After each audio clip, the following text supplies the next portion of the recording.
सद्गुरु शारीरिक, मानसिक और आध्यात्मिक कल्याण के लिए पुरुष का सीमन कितना महत्वपूर्ण है?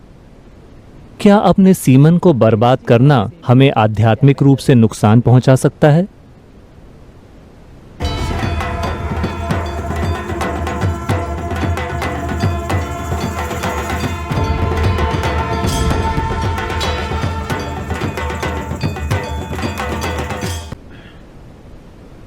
देखिए, आप जानते हैं कि आपकी शारीरिक मौजूदगी का आधार सीमन या वीर्य है। आप चाहे पुरुष हो या महिला, आपके शरीर को बनाने के लिए जिम्मेदार सामग्रियों का 50% ये है ना? हमारे पास चमड़ी है, हमारे पास चमड़ी के ऊपर की कोशिकाएं हैं, हमारे पास बाल हैं, हमारे शरीर के अनेक पहलू हैं। आप जानते हैं, दिल, गुर्दा, लिवर वगैरह वगैरह। अपने आप में इन सारी कोशिकाओं की कुछ न कुछ क्षमताएं हैं, लेकिन सीमन की क्षमता का स्तर जबरदस्त है। ये एक पूरा नया जीवन बना सकता है। आज आप त्वचा की एक ऊपरी कोशिका को लेकर प्रयोगशाला में बहुत कुछ कर सकते हैं और शायद हम आपका क्लोन भी बना दें। तो क्षमता यहाँ भी है, लेकिन इसका स्तर उन कोशिकाओं के स्तर जैसा नहीं है जिन्हें आप सीमन या वीर्य कह रहे हैं। So in the yogic culture this is called as virya. तो योग संस्कृति में हम इसे वीर्य कहते हैं। वीर्य को हम वज्र भी कहते हैं, जिसका अर्थ है स्थिरता या हीरा, जो सबसे कठोर चीज है।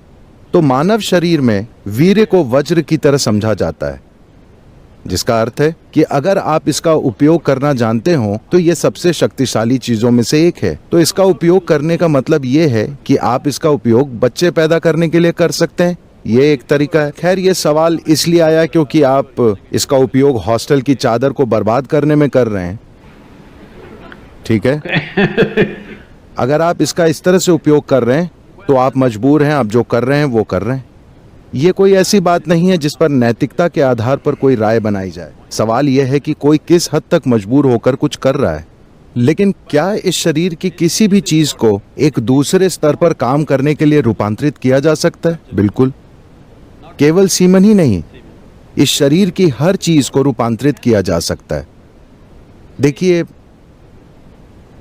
मान लीजिए अगर मैं आप सभी को सूप बनाने की सामग्री दूं, आप सभी को एक जैसी सामग्री दूं, तो क्या आपको विश्वास है कि आप सभी लोग एक जैसा सूप बनाएंगे? नहीं, आप 500 प्रकार के सूप बनाएंगे। हालांकि सामग्री एक ही है। यही हम सबके साथ इस समय हो रहा है। हम सभी बुनियादी रूप से एक ही सामग्री से बने हैं, लेकिन देखिए कि हम एक दूसरे से कितने अलग हैं, क्योंकि सूप अलग है। तो अगर मैं आपको सूप बनाने की सामग्री दूं तो आप या तो अच्छा सूप बनाएंगे या बेकार सूप बनाएंगे। ये इस बात पर निर्भर करता है कि आप ये काम कितना जानते हैं, है ना? तो ठीक ऐसा ही हर चीज के साथ होता है, केवल सीमन के साथ ही नहीं। अपने मन और शरीर के हर आयाम को आप किसी जबरदस्त चीज में रूपांतरित कर सकते हैं, या आप इसे साधारण बना सकते हैं, या आप इसे गंभीर समस्या में बदल सकते हैं। जीवन के हर पहलू को। ऐसा ही जीवन के इस पहलू